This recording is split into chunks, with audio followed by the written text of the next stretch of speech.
رحم اللہ من قرأ الفاتحہ بسم اللہ الرحمن الرحیم الحمد للہ رب العالمین الرحمن الرحیم مالک یوم الدین ایاک نعبد و ایاک نستعین اہدنا الصراط المستقیم صراط بسم اللہ الرحمن الرحیم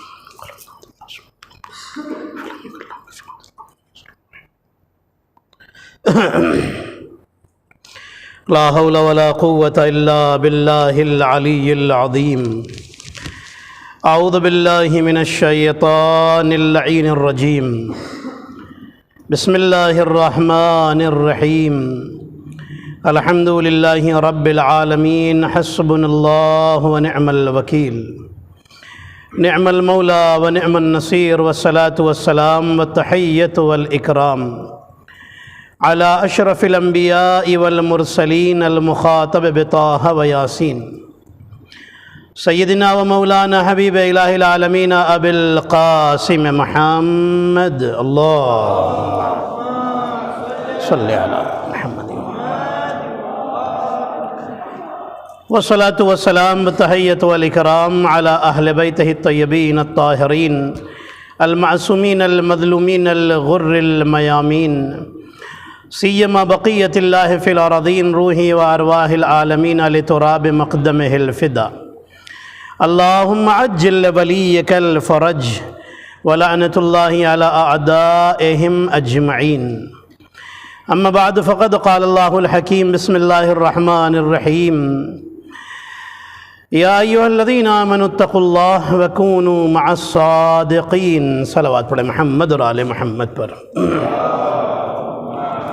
صلی علی محمد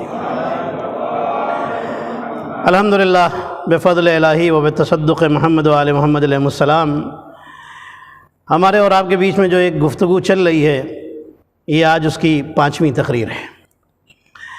نہج البلاغہ کے ٹاپک پر میں نہج البلاغہ کے کچھ کوٹس آپ کی خدمت میں رکھ رہا ہوں، پیش کر رہا ہوں اور اسی پر بات ہو رہی ہے۔ عزیزان محترم، آپ فضائل سنتے ہیں، اللہ نے اہل بیت کو ایسا بنایا کہ ان کا جیسا کسی کو نہیں بنایا۔ تقریر کا یہ پہلا جملہ۔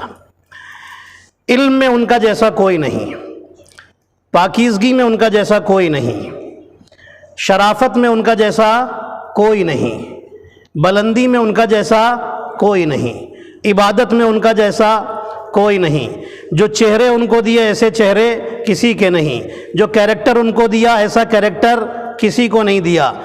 کیوں یہ سب اللہ کر رہا ہے جانتے ہیں آپ؟ یہ جو اللہ کر رہا ہے نا، یہ اللہ اپنے لیے کر رہا ہے۔ نہیں، میرے جملے پہ غور کیجئے گا۔ اللہ نے اہل بیت کو جو اتنا بے مثال بنا دیا کہ ان کی جیسی کوئی مثال بن ہی نہیں سکتی، کوئی ان کا جیسا بن نہیں سکتا، یہ سب اللہ اصل میں اپنے لیے کر رہا تھا۔ اور اللہ دکھانا یہ چاہتا تھا، دیکھو جنہیں ہم نے بنایا ہے جب ان کا جیسا کوئی نہیں ہو سکتا تو جو بنانے والا ہے اس کا جیسا کوئی کیا ہوگا؟ اپنے لیے کر رہا ہے، جنہیں بنایا ہے نا۔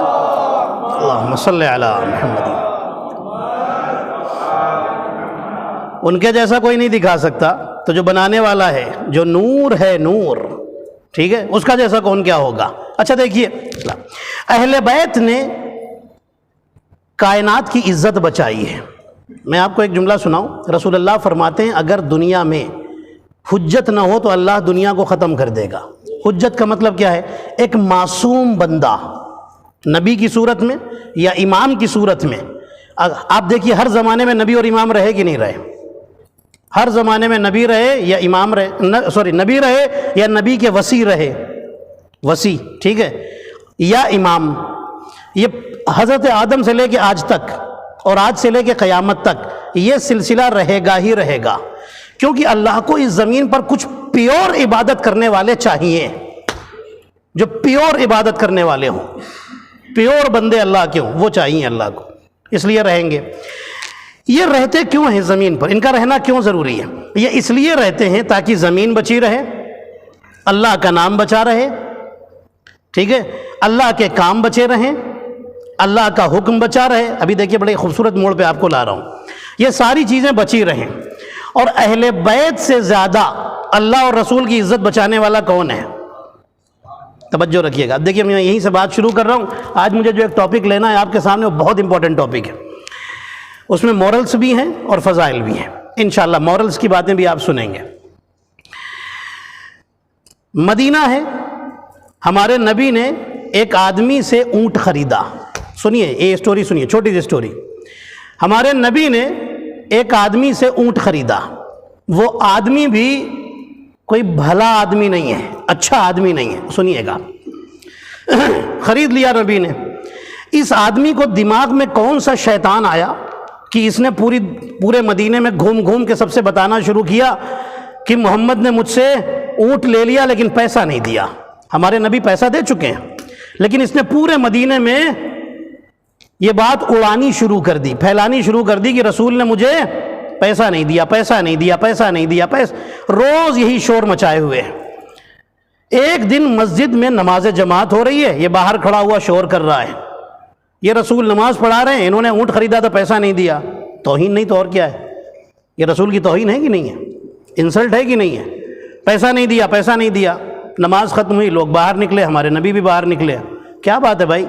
کہنے لگا آپ نے اونٹ لیا تو پیسہ نہیں دیا. لالچی آدمی تھا، رسول کے کرم کا ناجائز فائدہ اٹھانا چاہتا تھا. اب سمجھ گئے آپ؟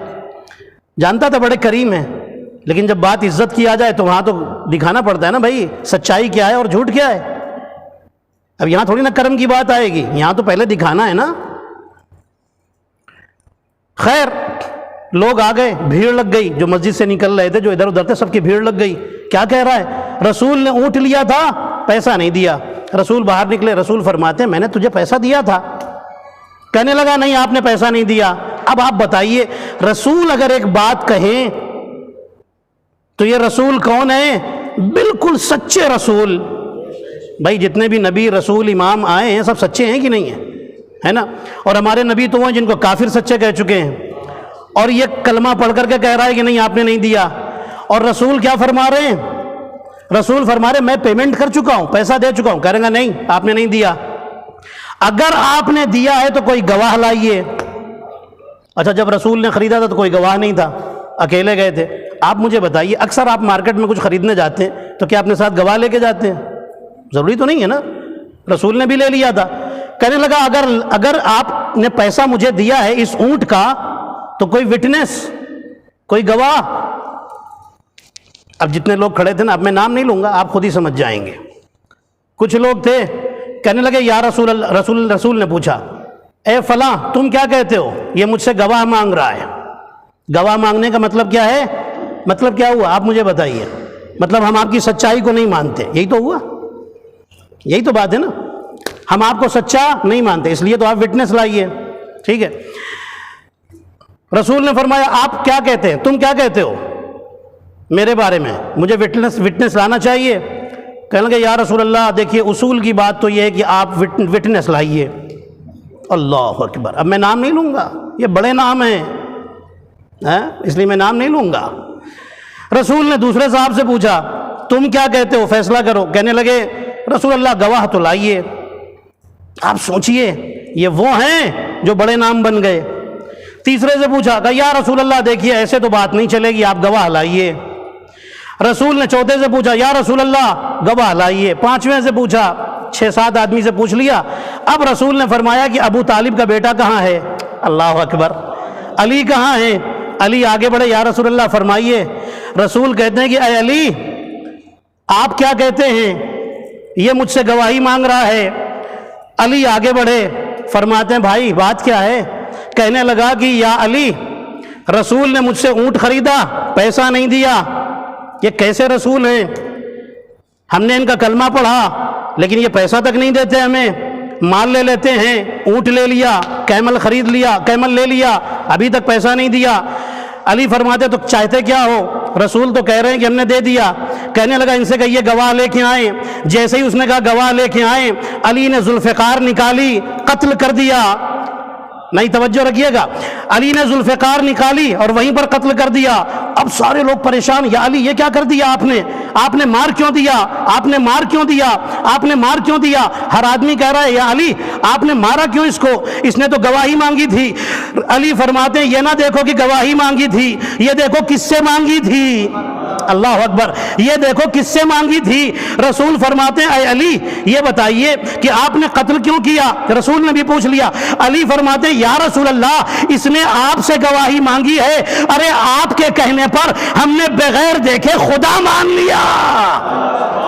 صلوات پڑھے محمد اور آل محمد پر، آپ کے کہنے پر ہم نے بغیر دیکھے تو خدا مان لیا۔ یہ ایک اونٹ کے پیچھے پڑا ہوا ہے،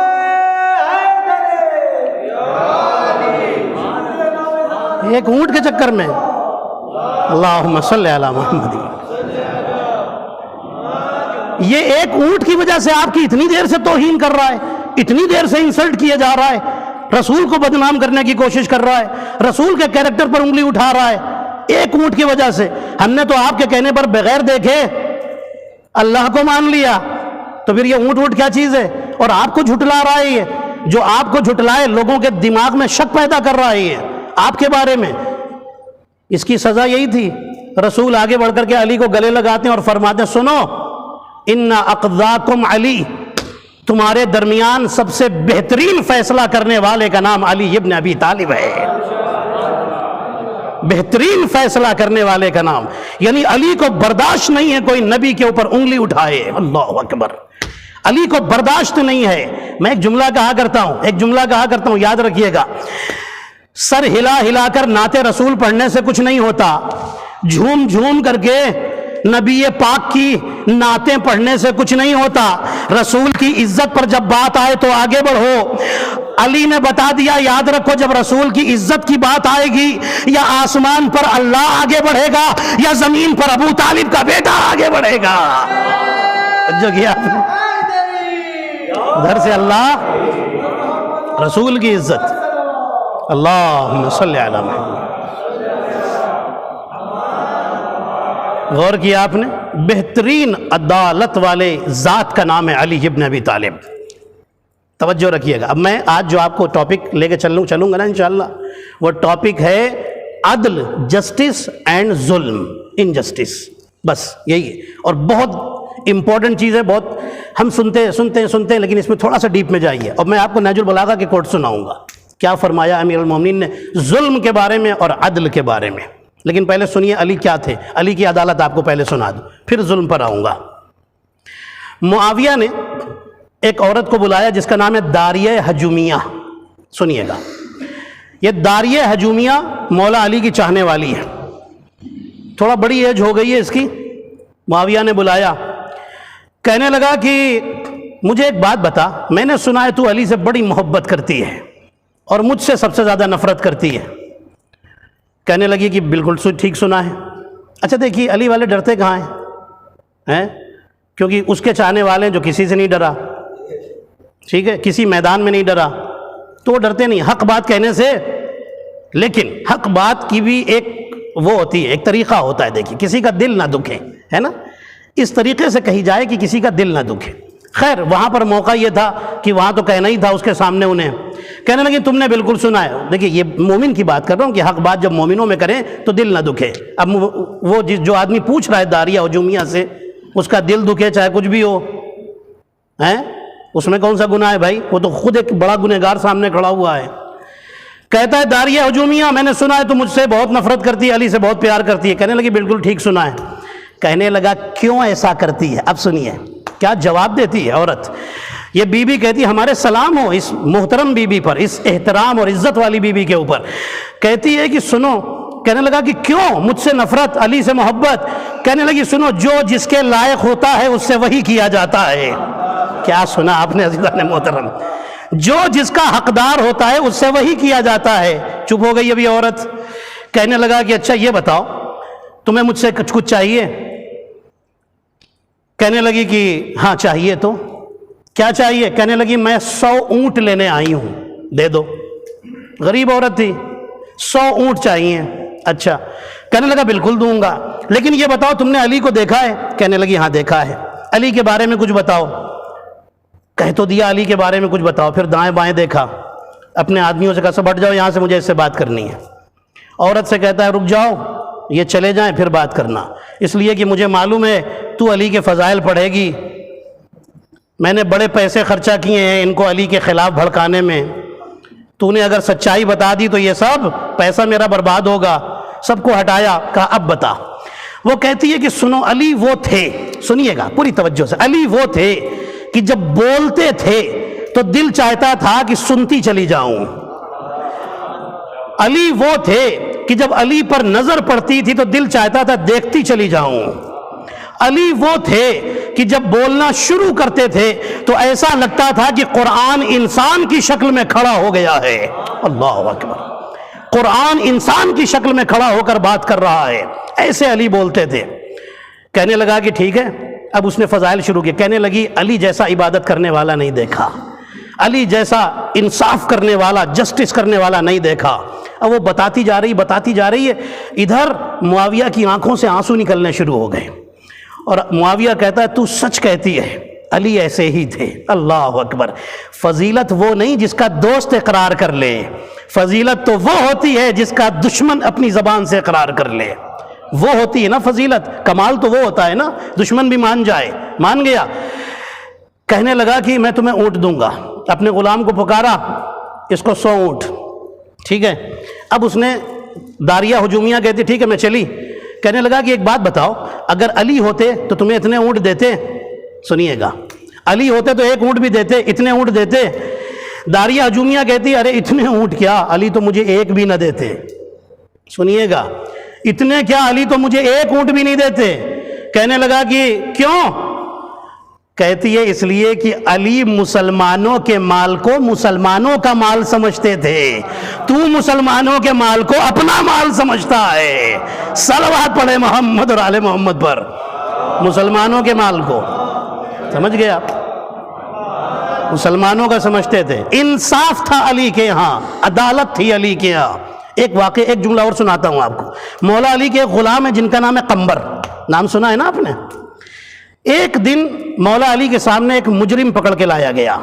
اس کی سزا فکس کی گئی, 70 کوڑے, 70 کوڑے مارے جائیں گے. مولا علی نے قمبر سے کہا کوڑا اٹھاؤ اور 70 کوڑے مارو. اس دن قمبر کا کچھ موڈ اپسیٹ تھا, کسی بات سے تھا, ہوگا کچھ معاملہ رہا ہوگا کسی سے. قمبر سامنے سے آ رہے تھے, مولا علی نے کہا کوڑا اٹھاؤ, اسے 70 کوڑے مارو.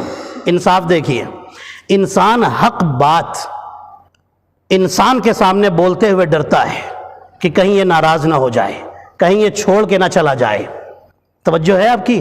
لیکن وہ علی ہیں, جب بات حق کی آ جائے تو بندے چھوٹتے ہیں تو چھوٹے, اللہ نہ چھوٹنے پائے. توجہ ہے آپ کی؟ اللہ نہ چھوٹنے نہیں. قمبر کتنے چاہنے والے ہیں علی کے. مولا علی نے فرمایا اٹھاؤ کوڑا مارو اسے. قمبر نے 1 2 3 4 5 10 20 30 40 50 60 70 پورے ہوئے. ان کا موڈ کہیں اور تھا, 2 کوڑے اور مار دیے. کتنے ہو گئے؟ 72 کوڑے. جیسے 2 کوڑے زیادہ لگے نا, علی مولا علی جب تک روک رہے نا, رکو رکو رکو کیا کر رہے, اتنی دیر میں 2 مار چکے تھے. مولا علی نے فرمایا قمبر میں نے کتنے کوڑے کہے تھے؟ کہا 70 کہے تھے. کتنے مارے؟ 2 زیادہ مار دیے. مولا فرماتے اس کو اٹھا کے کنارے کرو, اس کی جگہ تم لیٹو. نہیں, غور نہیں کیا آپ نے. اس کی جگہ تم لیٹو, تمہیں 2 کوڑے پڑیں گے. کیوں؟ تم نے انصاف کے خلاف کام کیا ہے. اللہ اکبر. ایک گنہگار کے ساتھ بھی اگر تھوڑی سی بھی انجسٹس ہو جائے تو علی کو برداشت نہیں ہے, تو ایک مومن کے ساتھ اگر ہونے لگے تو علی کہاں سے برداشت کریں گے؟ آپ نے غور کیا؟ 2 کوڑے قمبر کو علی نے خود لگائے. فرماتے ہیں کہ یہ عدالت کے خلاف ہے, انصاف کے خلاف ہے, تو تمہیں اس کی سزا ملے گی تاکہ دوبارہ انصاف کی لمٹ سے تم آگے نہ جانے پاؤ. 2 آدمی ہیں جن کا نام, ایک کا نام ہے طلحہ, ایک کا نام ہے زبیر. نام سنے آپ نے؟ بڑے مشہور لوگ ہیں بھائی, یہ بھی بڑے نام ہیں. اور یہ وہ ہیں کہ جو رسول اللہ کی زوجہ کو علی کے خلاف لے کر کے جنگ جمل میں آئے تھے. یہی دونوں تھے. ٹھیک ہے, طلحہ اور زبیر. طلحہ اور زبیر جب مولا علی نے خلافت قبول کر لی نا کوفے کی, تو طلحہ اور زبیر عمار یاسر کے پاس آئے، کہنے لگے عمار بڑے کلوز ہو تم مولا علی سے، میں نے بھی بڑے کام کیے ہیں رسول اللہ کے ساتھ، یہاں لڑے وہاں لڑے، یہ کیا وہ کیا۔ علی ابھی جنگ جمل نہیں ہوئی، ابھی بیٹل آف جمل نہیں ہوئی، اس سے پہلے کی بات۔ ہم کو چاہیے کہ ہم میں سے ایک بصرے کا گورنر بن جائے اور ایک کوفے کا گورنر بن جائے۔ علی خلیفہ ہے، خلیفہ رہے، ہم کو گورنر بنا دیں، ایک کو کوفے کا اور ایک کو بصرے کا۔ دونوں کے کیریکٹر اچھے نہیں ہیں۔ عمار نے کہا سنو، میرا مولا جھوٹی سفارشیں قبول نہیں کرتا۔ نہیں، غور کیجئے گا، دیکھیے میں آپ کو جو میسج دینا چاہتا ہوں، جھوٹی سفارش ریکومنڈیشن قبول نہیں ہوتی مولا کے پاس۔ کہنے لگے تم بس ایک بار ملوا دو، باقی باتیں ہم کر لیں گے۔ اچھا، باتوں کے راجا تھے دونوں، سوچ رہے تھے ہم ایسی ایسی باتیں کریں گے میٹھی میٹھی کہ مولا مان جائے، علی مان جائیں گے۔ آئے، اب سنیے گا، دونوں کا کریکٹر گڑبڑ ہے، طلحہ اور زبیر کا۔ عمار نے کہا اتنا کام تو کر سکتا ہوں، مولا علی تک تمہارا میسج دے دوں۔ رات کا ٹائم تھا، عمار آئے اور عمار کہتے مولا یہ دونوں ملنا چاہتے ہیں، فرماتے بھیجو۔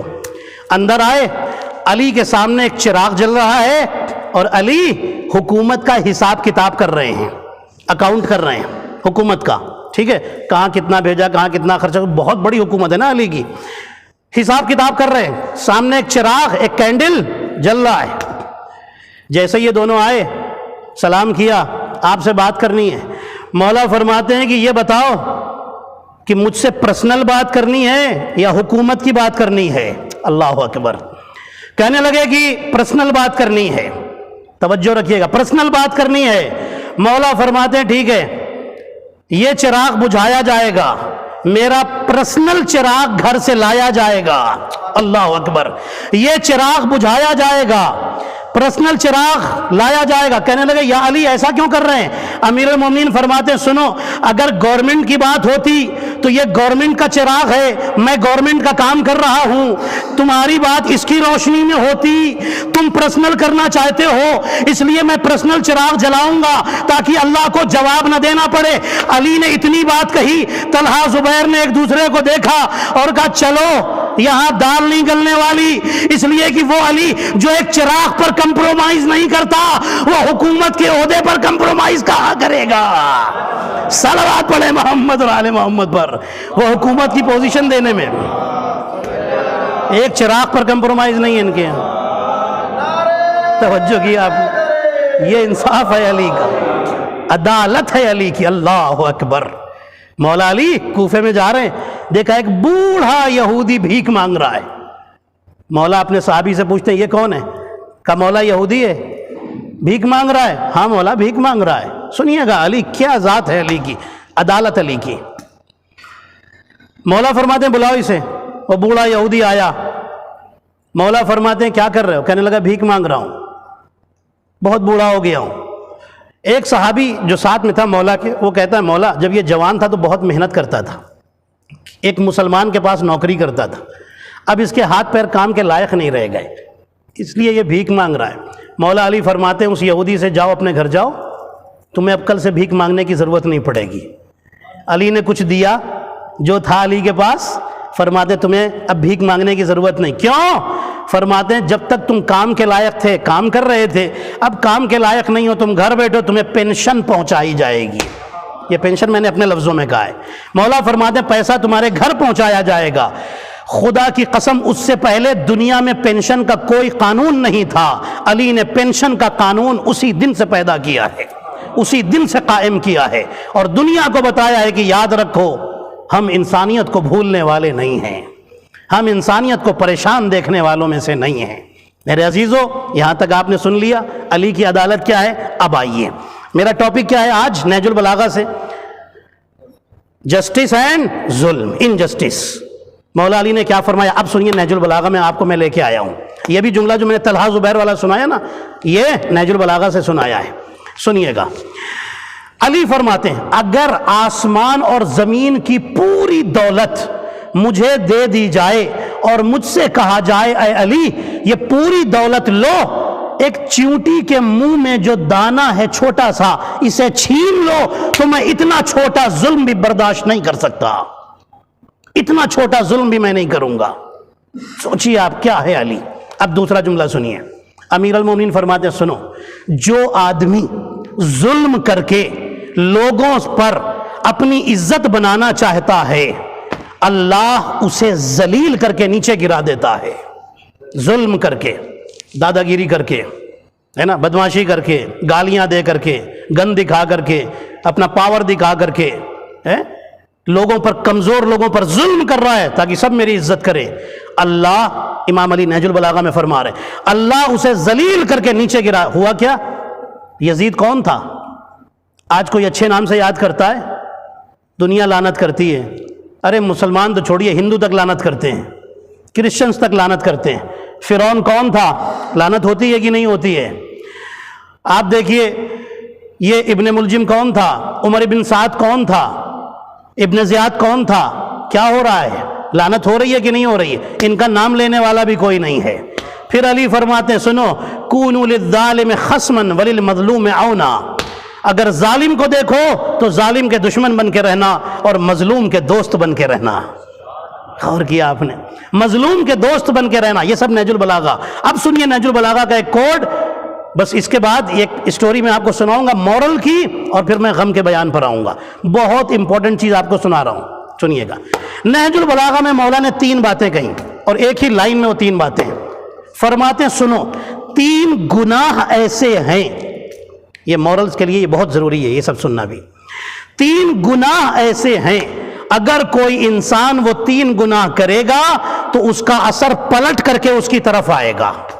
کون سے 3 گناہ؟ فرماتے پہلا گناہ ہے ظلم، دوسرا گناہ ہے دھوکہ دینا، تیسرا گناہ ہے وعدہ کر کے توڑ دینا.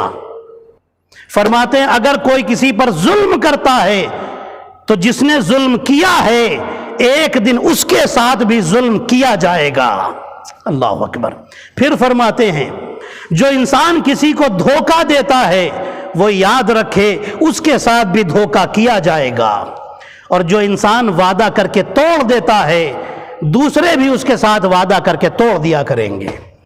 اس کو چاہیے کہ ان چیزوں کے لیے تیار رہے جو یہ ظلم کر رہا ہے. اب سنیے ظلم کیا ہوتا ہے. کسی کا مرڈر کر دینا یہی ظلم ہے؟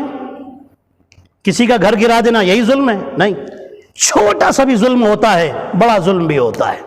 ظلم کیا ہے میں آپ کو بتاتا ہوں. ظلم ظلم ہے، اور اللہ قرآن میں فرماتا ہے اللہ ظالموں کو پسند بالکل نہیں. جب پسند نہیں کرتا تو نہ عبادت قبول کرے گا، نہ نماز روزہ، نہ دعائیں، کچھ بھی قبول نہیں کرے گا. جس نے ظلم کیا، کبھی کبھی ظلم باپ اور بیٹے کے بیچ میں ہو جاتا ہے، ٹھیک ہے، اس سے کیئرفل رہنا ضروری ہے. کبھی کبھی ظلم ہسبینڈ وائف میں ہوتا ہے، کبھی کبھی ظلم بھائی بھائی بھائی بہن ان میں ہوتا ہے، ہر طرح. کبھی کبھی ظلم دوستوں میں ہوتا ہے. توجہ ہے آپ کی؟ شوہر بیوی کے حق نہ ادا کرے، ظلم کرے، اس کا حق نہ ادا کرے، بات بات میں گالیوں سے بات ہو رہی ہے، بات بات میں اس کے اوپر تہمتیں لگ رہی ہیں، یہ بھی ظلم ہے. اللہ کیا کہتا ہے؟ میں ظالم کو پسند نہیں کرتا. ظلم پلٹ کے اس کی طرف نہج البلاغہ آئے گا. بیوی ہے جو شوہر کی بات ہی نہیں سن رہی ہے، شوہر کہتا ہے یہ نہیں کرنا، وہی کرے گی ضد میں. یہ کیا کر رہی ہے؟ یہ ظلم کر رہی ہے. اس پر ظلم نہیں ہے، خود پر ظلم کر رہی ہے. اس پر تو ظلم کر ہی رہی ہے، لیکن ساتھ میں یہ ایک جگہ ظلم نہیں ہو رہا ہے، 2 جگہ ہو رہا ہے. اس پر بھی ہو رہا ہے، خود پر بھی کر رہی ہے، اس لیے کہ اس کے ساتھ بھی پھر ظلم ہوگا. توجہ ہے آپ کی؟ باپ اور بیٹے میں کبھی کبھی باپ کی طرف سے بھی ظلم ہوتا ہے، لیکن ایک حدیث یاد رکھیے گا، معصوم نے فرمایا کہ باپ اگر تمہارے ساتھ غلط بھی کر رہا ہے تب بھی تمہیں اجازت نہیں اس کے ساتھ غلط کرو. حدیث میں ہے، میں اپنی طرف سے نہیں کہہ رہا ہوں. توجہ ہے آپ کی؟ باپ اور بیٹے میں باپ ڈسکریمنیشن کرتا ہے، ایک کو چڑھاتا ہے ایک کو گراتا ہے، غلط. ماں اگر ایسی حرکت کرتی، باپ ایسی حرکت کرتا ہے، بالکل گناہ ہے. امام جعفر صادق علیہ السلام کے پاس 2 اللہم صلی علی محمد وعلی محمد امام بیٹھے ہوئے تھے.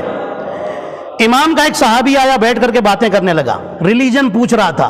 اتنے میں 2 بچے دوڑتے ہوئے آئے. اس نے ایک بچے کو گود میں بٹھایا اور پیار کیا. دوسرے بچہ کھڑا منہ دیکھ رہا ہے باپ کا، شاید مجھے بھی پیار کرے. اس نے پیار ہی نہیں کیا. پھر کہتا جاؤ جا کے کھیلو، مجھے امام سے بات کرنی ہے. امام فرماتے ہیں دوسرا بچہ کون تھا؟ کہنے لگا میرا ہی بیٹا تھا. امام فرماتے ہیں پھر یہ کیا ہو رہا تھا؟ کہنے لگا میں مولا مجھے اس سے بہت پیار ہے. مولا فرماتے ہیں تمہارا ہی بچہ ہے نا، تمہارا ہی خون ہے نا، پھر یہ ڈسکریمنیشن کیسا؟ پھر یہ امتیاز کیسا، پھر یہ اونچ نیچ کیسی، پھر یہ بھید بھاؤ کیسا؟ دونوں سے محبت برابر کرو، ورنہ خدا کے سامنے تمہیں کھڑا ہونا پڑے گا، جواب دینا پڑے گا۔ سخت منزل ہے، آسان نہیں ہے۔ بچوں کو برابر سے لے کے چلیں۔ یہ اگر ڈسکریمنیشن کریں، یہ باپ کی طرف سے ظلم ہے، ہو رہا ہے ظلم۔ بیٹا باپ کے حق نہیں ادا کر رہا ہے، وہ باپ پر ظلم کر رہا ہے، یہ سب تو خیر ظلم ہے ہی ہے۔ اب سنیے چھوٹا ظلم کیا ہے۔ ہمارے گھر میں کام والے ہیں، کام کرتے ہیں، محنت کرتے ہیں، سب کچھ ہے، ہم نے ان سے کہا ہوا ہے کہ تم ہمارے گھر میں کام کرو، تمہیں کھانا دیں گے، یہ دیں گے۔ ہم سب تو پیٹ بھر کے کھاتے ہیں، ان کو اتنا تھوڑا دیتے ہیں، ان کو سڑا ہوا رات کا کھلا رہے ہیں، یہ ظلم ہے ان کے اوپر۔ اللہ کہتا ہے تم دوسرے کے ساتھ کرو تو تمہارے ساتھ بھی پلٹ کے ظلم ہوگا، یہ یاد رکھیے۔ یہ باتیں میں اس لیے کہتا ہوں نا، چونکہ میں آپ سے محبت کرتا ہوں، اور میری یہ باتیں جہاں جہاں تک لوگ سن رہے ہیں اس یوٹیوب کے ذریعے سے، جہاں جہاں تک جا رہی ہیں، چونکہ میں چاہتا ہوں کہ اگر خدا نہ خواستہ مجھے آپ پر پورا یقین ہے یہ سب چیزیں نہیں کرتے، آپ نہیں کرتے، لیکن کبھی خدا نہ خواستہ لائف میں مسٹیکس ہو جاتی ہیں، تو کبھی کسی کی زندگی میں یہ سب چیزیں نہ ہو، اس لیے کہ انسان سمجھتا ہے صرف مرڈر کرنا ہی ظلم ہے، یہ بھی ظلم ہے۔ توجہ کر رہے ہیں آپ؟ یہ بھی ظلم ہے۔ انسان اتنا بھی ظلم نہ کرے۔ جانور جا رہا ہے بلا وجہ اسے اللہ اکبر، جانور تو چھوڑیے، امام زین العابدین کے گھر میں ایک غلام تھا، امام نے آواز دی، کچھ کام تھا، وہ اپنے کمرے سے، غلام اپنے کمرے سے باہر نکلا، جی امام کیا کام ہے؟ امام میں حاضر ہوں۔ وہ وہاں سے یہاں چل کے آ رہا ہے، امام دیکھ رہے ہیں، سامنے ایک چھوٹا سا پیڑ لگا، بیچ میں پیڑ لگا ہوا تھا، ایک جھاڑ لگا تھا، اس نے ایک پتی ایسے نوچ لی، امام کو جلال آ گیا۔ امام فرماتے ہیں یہ کیا کیا؟ تو نے ظلم کیا ہے اس درخت کے اوپر۔ مولا یہ تو بول نہیں سکتا، سن نہیں سکتا، یہ کوئی انسان نہیں ہے، میں نے کیا ظلم کیا؟ امام فرماتے ہیں تجھے لگتا ہے یہ کچھ نہیں بولتے، ہم جانتے ہیں یہ اپنے اللہ کی عبادت کرتے ہیں، تم نے ایک عبادت کرنے والے کو موت تک پہنچا دیا۔ یہ پتی جو توڑی ہے یہ سوکھے گی اور ختم ہو جائے گی، جب تک اس درخت کے ساتھ باقی رہتی خدا کی عبادت تو کر رہی تھی، کیا پریشانی تھی تجھے؟ ایک پتی پر بھی اگر ظلم ہو تو امام برداشت نہیں کرتے۔ عزیزان محترم، تو یہ ظلم انسان کو اس سے بچنا ہے۔ اب سنیے جو میں آپ کو واقعہ سنانا چاہتا ہوں۔ مولا نے کیا فرمایا؟ جو انسان ظلم کرے اس کے ساتھ بھی ظلم ہوتا ہے، جو انسان کسی کو دھوکہ دے اس کے ساتھ بھی دھوکہ ہوتا ہے، جو اپنا پرامس کر کے توڑ دے اس کے ساتھ بھی پرامس لوگ توڑ دیتے ہیں۔ سنیے، نبی موسیٰ کا زمانہ ہے، میں بہت جلدی آپ کو سنا رہا ہوں، آپ سے ایک ریکویسٹ کرتا ہوں اگر آپ جلدی آ سکتے ہیں مجلس میں تو ذرا جلدی آ جائیے، تو مجھے بھی موقع ملے، مجھے ساری باتیں چھوڑنی پڑ جاتی ہیں، بہت ساری چھوڑنی پڑتی ہیں، تو آپ ذرا جلدی اگر آ جائیں تو میں تھوڑا باتیں آپ کو اور بھی انشاءاللہ بیان کر سکوں۔ یہ باتیں مولا کی ہو رہی ہیں، آپ مجھے بتائیے اتنی دیر میں وقت کا اندازہ ہوا آپ کو؟ وقت کا احساس ہوا کہ کتنی دیر ہو گئی؟ نہیں ہوتا نا، اس میں میرا کمال نہیں ہے، اس میں کمال ان کا ہے جن کا یہ ذکر ہو رہا ہے۔ عزیزان محترم، کمال ان کا ہے، اہل بیت کا ہے۔ حضرت موسیٰ کہیں جا رہے ہیں، راستے میں حضرت موسیٰ علیہ السلام کو پیاس لگی، دور سے دیکھا ایک کنواں ہے، حضرت موسیٰ کنویں کے پاس گئے۔ دیکھیے میں جو آپ کو بتانا چاہتا ہوں، ظلم مولا علی نے کیوں منع کیا ہے۔ نبی موسیٰ کنویں کے پاس آئے، پانی پیا، پانی پی کر کے کنویں سے دور گئے اور اللہ کی عبادت شروع کر دی۔ نبی موسیٰ ادھر عبادت کر رہے ہیں، اتنے میں ایک جوان آیا، سامنے سے پاس ہوا، کنویں کے پاس گیا، اس جوان نے وہاں پر اترا، اس نے پانی پیا، اس کے جیب میں جو پیسے کی تھیلی تھی، ایک والیٹ کہہ لیجئے، جو بھی کہہ لیجئے، میں پیسہ اس کا بھرا ہوا تھا، وہ نیچے گر گیا، وہ دیکھ نہیں پایا اور وہ جوان گھوڑے پر بیٹھ کے چلا گیا۔ جوان گیا، ایک بچہ آیا، ایک بکری کو چراتا ہوا، بکری لیے ہوئے ایک بچہ آیا، اپنی بکری کو لے کے کنویں کے پاس جو پانی پڑا رہتا ہے نا، وہ پانی پلانے کے لیے وہ بچہ اپنی بکری کو کنویں کے پاس لایا۔ بچے کی نظر پڑی پیسے کے والیٹ کے اوپر، تھیلی کے اوپر، اس نے پیسہ اٹھایا، بکری کو لے کر کے بھاگ گیا، چلا گیا۔ سمجھ رہے ہیں نا آپ؟ توجہ ہے نا آپ کی؟ اتنے میں ایک بوڑھا آیا، وہ بوڑھا آیا، اس نے پانی پیا، کنویں کے قریب میں ایک جھاڑ تھا، اس جھاڑ کے سائے میں جا کر کے بوڑھا لیٹ کے سو گیا۔ اب وہ جو پہلا جو جوان آیا تھا نا گھوڑے پر بیٹھ کر کے، جس کا پیسہ گرا تھا، اس کو راستے میں یاد آیا کہ میرا پیسہ کہیں گر گیا ہے، وہ واپس آیا، جب یہاں پہنچا تو دیکھا کہ پیسہ یہاں پر نہیں ہے، وہ سیدھے اس بوڑھے کے پاس پہنچا، اس کو اٹھاتا ہے ڈانٹ کر کے، تم نے میرا پیسہ دیکھا ہے؟ کہنے لگا نہیں بھائی، کون سا پیسہ، کیسا پیسہ؟ کیا ہوا؟ جوان کی جیب سے پیسہ گرا، بچہ پیسہ لے کے بھاگا، بوڑھا آ کر کے یہاں پانی پی کر کے سو گیا ہے. یہی ہوا ہے نا، یہ آپ ذہن میں رکھیے گا. بوڑھے کو کہتا ہے کہ تم نے ہی پیسہ لیا ہے. بوڑھا جوان سے کہتا ہے بھائی میں نے پیسہ نہیں لیا ہے، میں قسم کھاتا ہوں. اس جوان نے بوڑھے کو اتنا مارا کہ وہیں پر مر گیا. جب یہ جوان مر گیا، جب یہ بوڑھا مر گیا تو اب وہ جوان وہاں سے چلا گیا. اب نبی موسیٰ علیہ السلام نے اللہ کی بارگاہ میں ہاتھ اٹھائے، میرے اللہ یہ کیسا انصاف ہے؟ یہ تو ظلم ہو گیا، ظلم ہو گیا کہ ایک بے گناہ بڈھا مار دیا گیا. اللہ کی آواز آئی، موسیٰ یہ ظلم نہیں، یہی تو انصاف ہوا ہے. اللہ اکبر. یہ کاہے کا انصاف؟ اس بوڑھے نے کچھ کیا نہیں، اس نے پیسہ چرایا نہیں، وہ مار دیا گیا بلا وجہ، اور تو کہتا ہے کہ یہ انصاف ہوا ہے. اللہ نے کہا موسیٰ تم نے وہ دیکھا جو تمہیں ابھی دکھایا گیا، تمہیں نہیں معلوم کہ پہلے کیا ہو چکا ہے. موسیٰ کہتے ہیں اللہ کیا ہوا ہے؟ اللہ نے فرمایا سنو، یہ جو بوڑھا جو مارا گیا ہے، اس جوان نے جس نے مارا ہے اس بوڑھے کو، اس بوڑھے نے اس جوان کے باپ کو اس وقت مارا تھا جب یہ بہت چھوٹا تھا. اس نے اپنے باپ کا انتقام لے لیا. اس نے مارا پیسے کی وجہ سے، لیکن میں نے لکھ لیا اس کے نام اعمال میں کہ اس کا انتقام پورا ہو گیا. ٹھیک ہے، یہ بات تو سمجھ میں آ گئی. بچے کا کیا معاملہ ہے جو پیسہ لے کے بھاگا؟ اللہ نے کہا وہ بھی انصاف ہوا ہے. کیسے؟ اللہ کی آواز آئی، سنو، اس بچے کے باپ سے اس جوان کے باپ نے قرضہ لیا تھا، اور جب اس کا باپ لینے گیا تو اس جوان کے باپ نے اس بچے کے باپ کو مار کے بھگا دیا تھا، پیسہ نہیں دیا تھا. تو اس بچے کو تو اپنا حق مل گیا. اللہ اکبر. حق مل گیا. جس نے جو کیا تھا اس کے سامنے وہ آ گیا. ایک بیٹے کو باپ کا انتقام مل گیا، دوسرے بیٹے کو اس کے باپ کا قرضہ مل گیا. صلوات پڑھے محمد اور آل محمد پر. یہی انصاف ہے اللہ کا. جو کیا وہ بھرنا پڑا. بوڑھا جوانی میں مار کر کے ایک قتل کر کے سوچ رہا تھا کہ مجھے کون پکڑنے والا ہے. اللہ نے اس طریقے سے سزا دی ہے. قتل کیا تھا نا، سزا ہی ملے گی. اور اس بچے کے باپ کا قرضہ لے کے اس جوان کے باپ نے سوچا تھا کہ میں تو نہیں دوں گا، ڈرا دھمکا کر کے بھگا دیا تھا.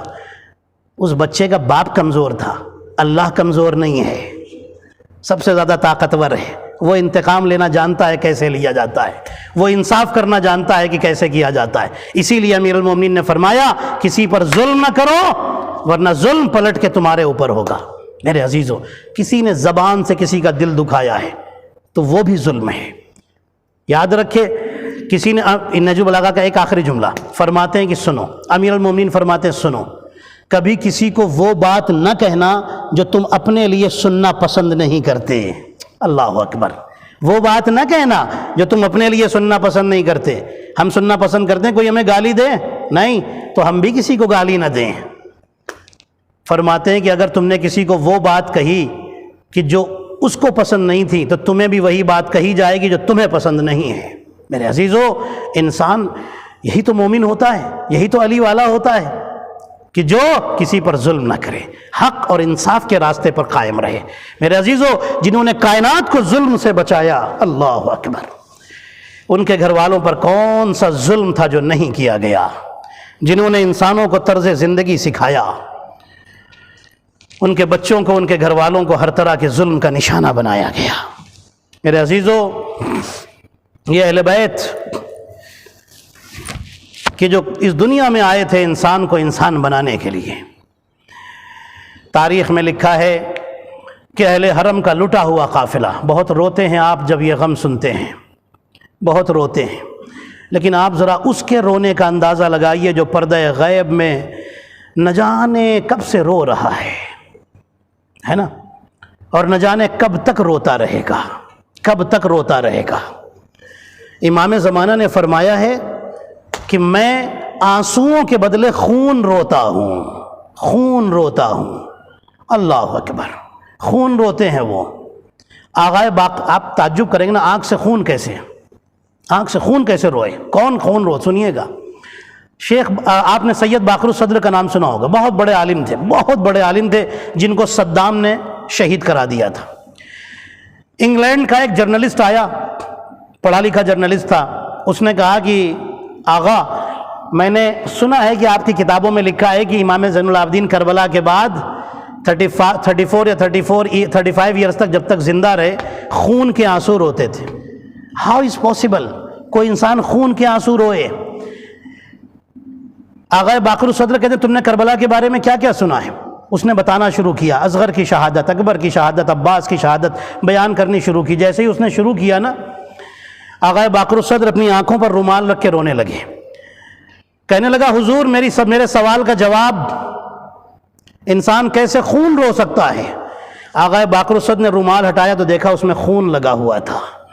آغا باقر الصدر اس جرنلسٹ سے کہتے ہیں کہ سنو، تم نے مجھے کربلا بتائی، میں نے دیکھی نہیں تھی، میری آنکھوں میں خون کی جگہ آنسو آ گئے.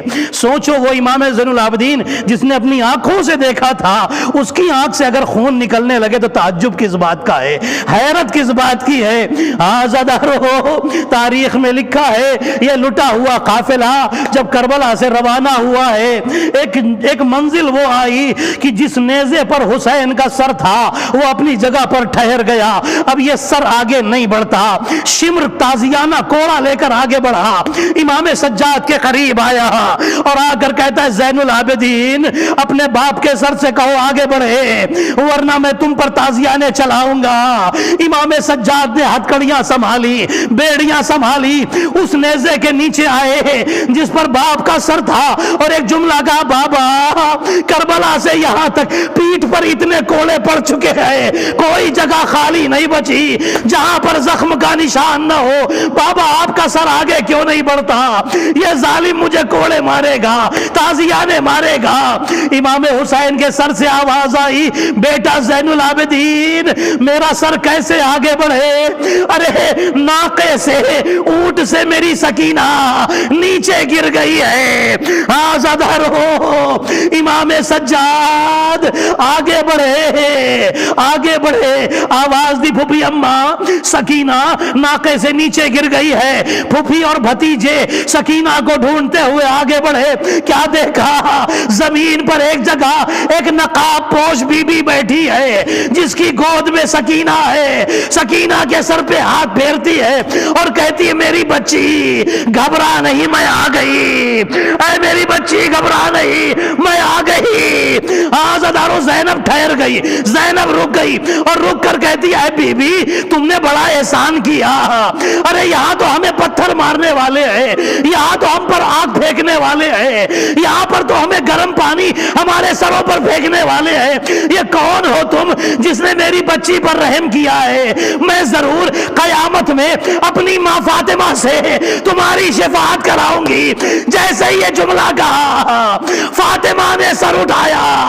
اے زینب کس سے باتیں کر رہی ہو؟ ارے میں تمہاری ماں فاطمہ ہوں، اپنی سکینہ کو گود میں اٹھایا ہے، میری بچی نے بڑے ظلم سہے ہیں. زینب تڑپ کر بیٹھ گئی. اماں میرا بھائی مارا گیا، میرا اکبر مارا گیا، ہمارے سروں سے چادریں چھن گئی. اللہ لعنت اللہ علی القوم الظالمین وسيعلم الذين ظلموا أيام منقلب ينقلبون.